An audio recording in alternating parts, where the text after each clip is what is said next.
Good morning, guys. Happy Tuesday. I have to think what day it was then. It is a Tuesday. Hope everybody is doing well this morning. I am joined, as you can see, by the lovely Beth. Good morning, Beth. How are you? Hi, I'm good, thank you. How are you, Jasmine? Not too bad, thank you. And Steve's with us as well this morning. How are you doing, Steve? All right? All good, thank you. Good, good, good. So let's kick off this morning and talk about the weather. So I heard on the news, on the radio, on the way to taking the kids to school this morning, that apparently, I don't know if it's the first time ever, but it's the first time in a very, very, very long time that the Met Office are issuing an extreme weather warning because of the heat. And I was wondering, what do you guys think about this sort of weather? Are you loving it? Are you finding this too hot? Can you sleep? Go on, Beth, kick us off. What do you think? Is this your sort of weather? I love it. Absolutely love it. I'm such a sun worshipper. I'm out there every day, 10 o'clock till 6 o'clock, soaking it out. I feel so sorry for my poor dog, though. He's absolutely hating every second of it. Yeah, the animals, it's not nice for them, is it? No.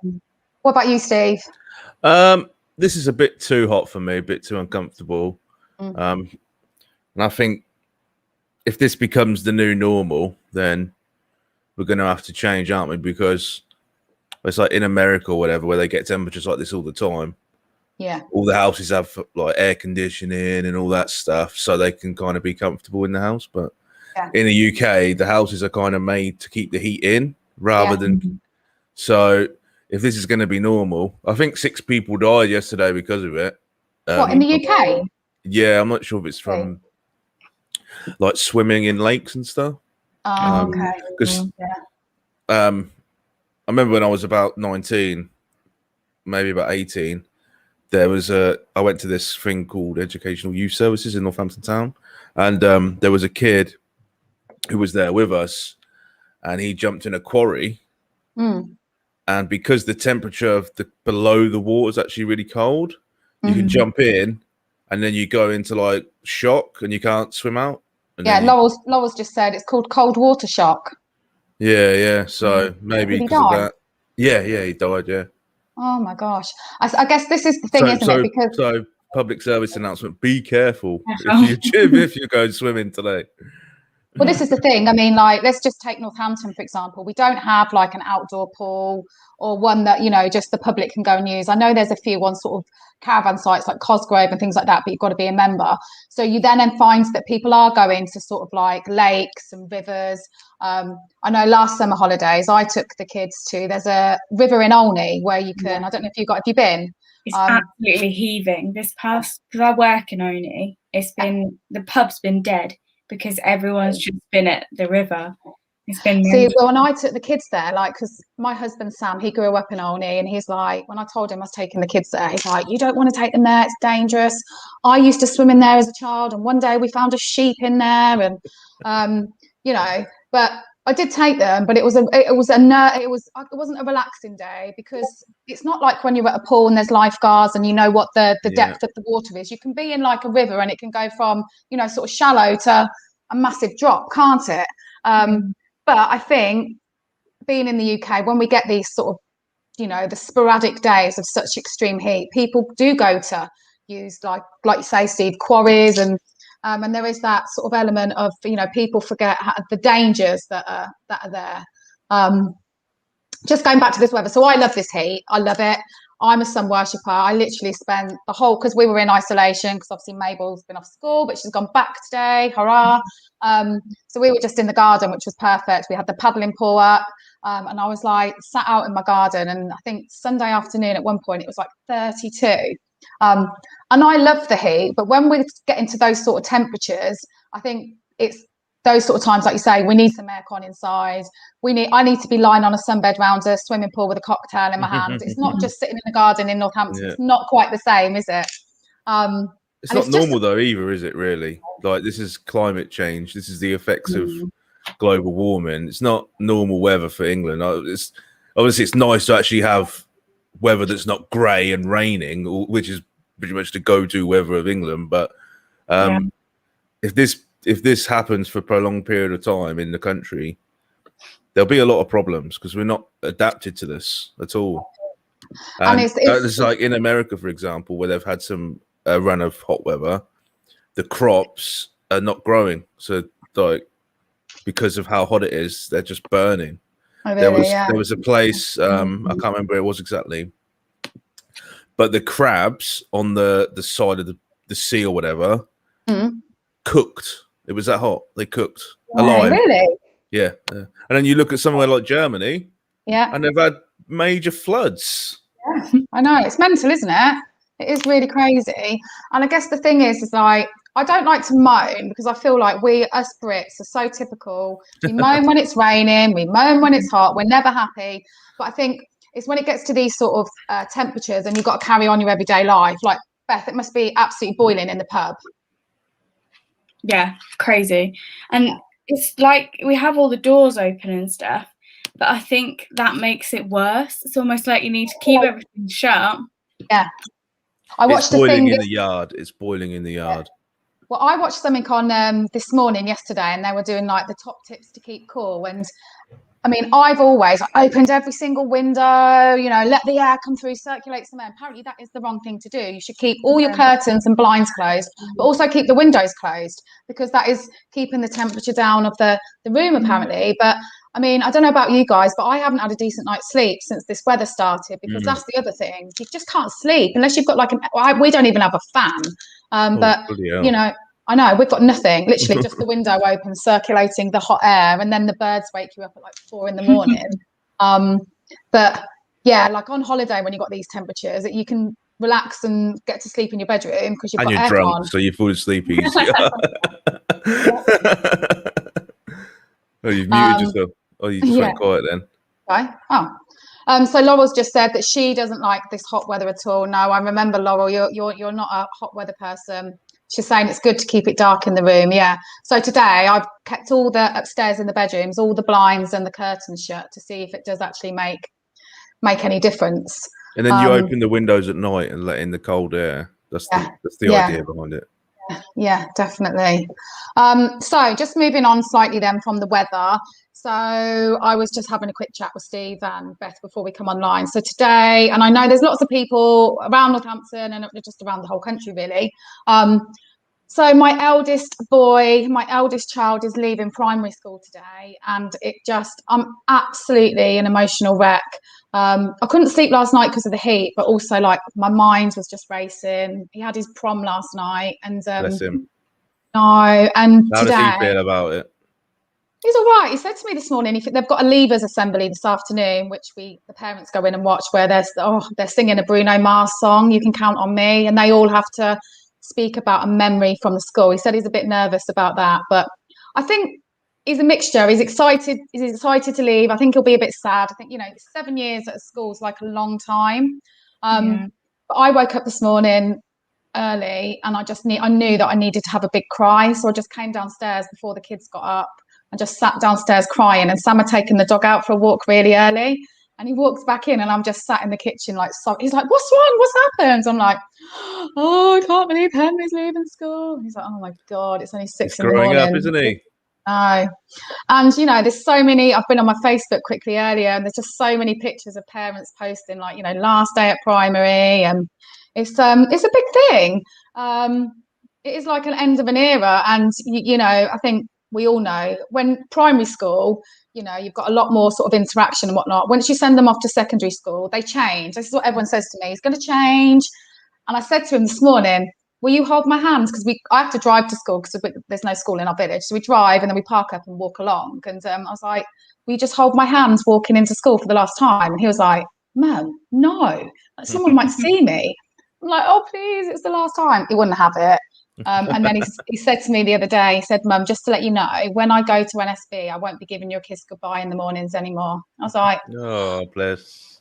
But yeah, I think it's just they change. They become little mini grown-ups, I guess, don't they? And it's all a whole different sort of era. So yeah, I think I just need to get today done. Go to the leavers assembly, then all the parents and the year 6 children, we go to the pub in the village and we all have a drink and some food together. So that would be really nice, a little send off. And then it's the 6 weeks holidays, which I'm actually really looking forward to. I know like a lot of parents are like, oh, it's a pain having to, don't get me wrong, give it a couple of days, the kids will be doing my head in, but not having to do the school run and all of that. So yeah, hopefully, I mean, I don't think we'll have this weather the whole summer, do you? But we might get a little bit of nice weather. But just actually, while we're talking about the summer holidays, we've got like loads of summer holiday program stuff going on at the yard, haven't we? Yeah. Who knows what's going on? Who can tell us a bit? I can in a minute. Okay, he's just getting it up. I meant to get it up on my phone before I came online. Where is it? Does Beth? Who's going to get it first? Who's going to get it up? Beth or Steve? I can't find it. Okay, let me see if I can find it, Shirley. Oh, what was that? Oh, my fan just fell off the table. Fan's legs too hot. Yeah. Fan's had enough. Where is it? I can't even find it. I think I might be able to find it. Give me 2 secs. And I found it. Oh, go on then. So tell us what's going on. Monday 10 till 12, make, do, amend, and 1 till 3 story time.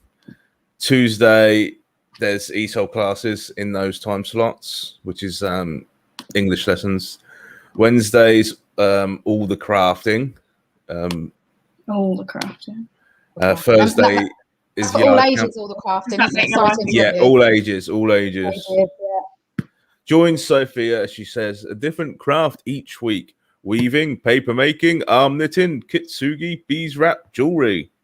Oh, sounds good, actually. Person for the all £5 for the all day. That's not actually, that's really good value for money, isn't it? Yeah, if you want to use it as a babysitting service. Yard camp, which is on Thursdays. Join Luke and take part in the Yard's version of a boot camp, building strength and fitness for a variety of types of exercise. £3 per person. And Friday is game changers and newsmakers. So come and play board games or pool or the arcade machine. And newsmakers is making your own zine. So. Awesome. Lots of different things going on, and hopefully there's something there that sort of will suit. And the yard, and if the yard is open and you don't want to do any of those things, feel free to pop in and just say hello. Yeah. It was quite nice actually, because when was the last day I was in? It must have been last Wednesday. So before Mabel went into isolation, that was my last actual day in the yard. And we had tea and toast in the morning down there. We just had loads of different people pop in and a couple of new faces. And there was this one guy, I can't remember what his name was, but he walked down, he was going to go to the cinema at Seoul Central, and he was a bit early for his film. So he came back and just like, oh, am I all right just to pop in? He come in, had a chat, had a drink, and it was really lovely. So yeah, like hit the nail on the head there, Steve. If there's none of those activities appeal to you, but you still fancy coming down and socialising and see a few people, then we are there all week. So yeah, definitely come down. Or if you're not sure about any of the activities we've just mentioned, it is on all of our social media, but you can always drop us an email at the yard at communitycourtyard.org, or message us on any social media, and we'll get back to you and can give you a bit more details. And obviously the tea and toast will still be running. That's in addition to our summer holiday program, and they're Tuesday to Friday, 10:30 till 12. So yeah, come down and see us and get involved, because sometimes those 6 weeks for a lot of parents can be quite a long time. And when you're trying to occupy children on a budget, it can be really expensive. You know, I've got the 2 kids, and even just to take them, you know, to one of the bounce places or something, it all ends up really sort of adding up. And Bianca's just said as well, yeah, we need to mention there's also still the youth group. So what day's the girls group, Beth? Wednesdays, then we have open in the evening after that. Thursday we have the boys group first and then open after that. And then Friday is our LGBTQI plus group, and then we have open after that as well. I see. It's all going on. Busy. We're going to have a busy summer holidays down at the yard, aren't we? So let's just quickly talk about a couple of bits going on in the news today. What do we think about this COVID vaccine passport to be able to go in a nightclub from September? Good thing, bad thing, ridiculous thing? Steve, go on. I think it's bad for nightclubs, because the people that are unvaccinated for the most part are younger people. I know you can get it if you're over 18 now, but I don't think there's a huge uptake of like 18 to 25 age group taking it. So that's bad for business for the nightclub. And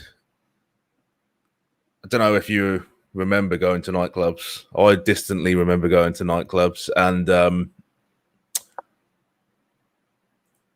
when you're drunk and you're waiting to get in, you can have arguments with bouncers and stuff. It's going to create problems for bouncers, I think, because people are going to be like, well, I ain't got it, or like, do you know what I mean? Create an argument if they're saying they're not being allowed in because they haven't got their vaccine passport with them. If the people are drunk, they might kick off. So I think there's going to be a bit more hassle for the nightclubs over this. Definitely. In terms of stopping COVID, I don't know if it'll even really be effective because people aren't going to be following the rules outside the nightclub.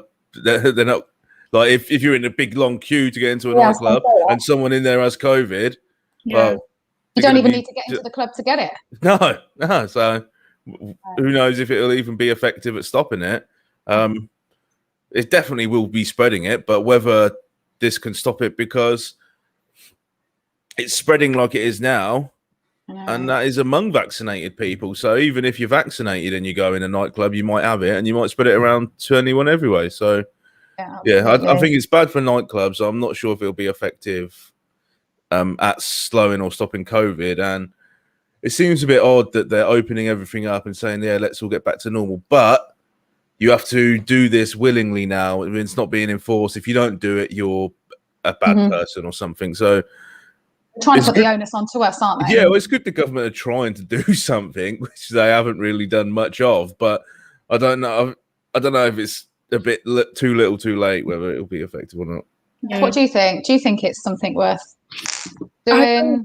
It's hard. I agree with Steve. I think the whole argument thing, like, you only have to look at how easy it is to make fake IDs and things like that. It must be so easy to make a COVID passport, a little bit of paper with a stamp on it. I think they'll have so many of them where people are just like, yeah, I've got it. That's exactly what the first thing that came to my mind, thinking people are going to be making fake ones for sure. The only thing that someone said to me yesterday, and actually I thought, they said, but do you not think that this will now encourage the younger the younger sort of age group who go to nightclubs to have the vaccine? Because when Sam went to have his second jab, it was a couple of Sundays ago, he went up to the Moulton Park, the big sort of test centre, and there was one other person there. And, like, it's a big test centre there. And when I went for my first one there, I was queuing. So there was two people there, and he spoke to like one of the nurses, and they just said they've been dead for the past few weeks because just the younger generation aren't taking up the vaccine. Now, I'm not sure. The jury's out, to be honest, on whether making this COVID passport thing, whether it will encourage the younger people to get vaccinated. I don't know. But I did see in the news a couple of days ago that it is, although obviously our death rate and the mortality rate is down and it's not going up at any sort of alarmingly quick rate, the people that are in hospitals at the moment are the younger ones who haven't had their vaccinations. I think the guy said yesterday that 60%, he originally said 60% of the people in hospital had been double jabbed. And then like 3 hours later, he said on like Twitter that was a mistake and it was the other way around. So 40% of people in hospital have been double jabbed. Okay. So that's still quite a high percentage, in my opinion. Like 40% is a lot of people. And I'm not sure how the spread of the virus is going in terms of people who've had vaccinations or not. But the figures seem to be going up quite a bit. Quite alarmingly. So with this, personally, I think they shouldn't have opened nightclubs. I think they should have just offered support to nightclubs longer. I think it's irresponsible to open them up now. And I think the vaccine passport won't mitigate it, but at least then the government can say, well, we tried vaccine passports, so we didn't just do nothing, which is effectively, I think this is what it is. And yes, 60%. Yeah. Yes, Laurel said more people in hospital unvaccinated, yeah. But I think I actually disagree with the whole idea of vaccine passports. I think it's like you're saying, will this kind of bribe young people into going to get the vaccine, where it's like that choice is being taken away then, essentially, isn't it? Because if you want to do X, Y, Z and enjoy the kind of normal rights that you enjoy as a person, you have to then go and take a vaccine. And what if happens if because of your health reasons you can't take it? Then you are being barred from doing things that you would normally be able to enjoy. And because there are a section of society that can't actually take the vaccine. So are they just not, if, say the vaccine passport becomes the new normal and we have this for all these things, does that mean that those people can never do those things again? Well, yeah, interestingly, we touched on this last week, but obviously it was more to do with, the vaccine passport to go away. Like now, if you're double jabbed, you can go to an amber country apart from France and not have to quarantine when you come back. As much as in a selfish way, I'm quite happy with that. I'm double jabbed, so hopefully we'll be able to get holiday at some point and not have to quarantine. They're like you've just said, Steve, there are a population of the country, a percentage that cannot be vaccinated for medical reasons, or a lot of women who are pregnant at the moment, and it's sort of it seems very unfair to those sort of people. And under 18s, what happens with them? Because they can't be. Well, they're contemplating it at the moment, but probably under 5s or whatever they don't care about in terms of vaccinations. But the under 18 to like the teenage age group, what happens with them? Obviously, they're not going to go nightclubbing. No. But if they go on holiday or something, yeah, probably. Fake COVID passport. What's it like in the pub, Beth? Because you work in the hospitality trade, so it's really weird. Because obviously from yesterday, it's like you don't have to wear a mask anymore. It's like all of this stuff. Like obviously we have the option if we feel comfortable to do so. But it's like I was there on Sunday and it's like it had already happened. People were wandering around. Like it was so strange, so strange. Make you feel nervous at all, the fact that now people can come in without masks? Because I have heard a lot of people who do work in the hospitality industry that it's making them feel quite nervous because that protection is going. Do you feel like that? Or it does, but then in the same breath, my boss has been quite good and he's kept table service because obviously it was getting him quite a bit more money because it was much faster than ordering at the bar. So it's a bit more. It's like you don't have people constantly in your face because they're just sat down. I think that's a really cool. Because I think the table service thing was a good thing. You still can get to the pub and have a drink and have food and whatnot, but it just makes it that bit safer, doesn't it? It was mentioned last week as well, actually, for some people who struggle with things like anxieties and whatnot, knowing that you can just go and sit down and get everything brought to your table can be quite a good thing. I don't know if many pubs are still keeping their table service in place or not. I mean, I haven't been out to a pub, so I'm not really sure. So I guess it'll be watch this space and see. But I do think that's a good idea. Do you think there'll be many people coming in wearing masks, or do you think the majority of people now are going to be like, that's it, done, we don't need to do it? Yeah, I think there'll be a lot of people who don't. But then that also, going back to the COVID passport thing, it kind of makes me think, so why have nightclubs got to have, I know that they take a lot more people, but you've still got the same amount of socializing in a pub than you do in a nightclub. And obviously there's not as much like dancing and stuff, but you're still going to have a lot of people in there. Especially if there isn't table service. You know what it's like when you're queuing at a bar, you can be all like piled on top of each other, can't you? So that's just as, there's no, we don't have to social distance, but there will be no. I was chatting to a taxi driver and he was saying like, he don't understand why the pubs got treated the way they did, because if you go to a supermarket, there's like people pushing you out the way. You're on top of each other. No one's paying attention to any of the rules. And he said he felt safer in a pub than he did going shopping. Yeah. I've had quite a few people say that throughout the pandemic, actually. I mean, I went to, I just nipped to Marks and Spencer's this morning, so I'd ordered the kids some school uniform and I needed to go and pick it up. And everyone in there had masks on. I wore my mask, and I said last week, but I will continue to wear my mask, I think, in supermarkets, if I was to go on public transport. And if I was in a scenario where I was with someone who perhaps was vulnerable, who hasn't been vaccinated, or if it made them feel safer, because we have to remember that wearing masks isn't just about us, it's about the people we're with, isn't it? So I will definitely keep doing that. But I wouldn't call them a friend, but someone that I'm friends with on Facebook put a post on yesterday, and it was basically saying, taking the mickey. He says, I've seen a load of people still walking around outside wearing masks, what idiots, and blah, blah, blah.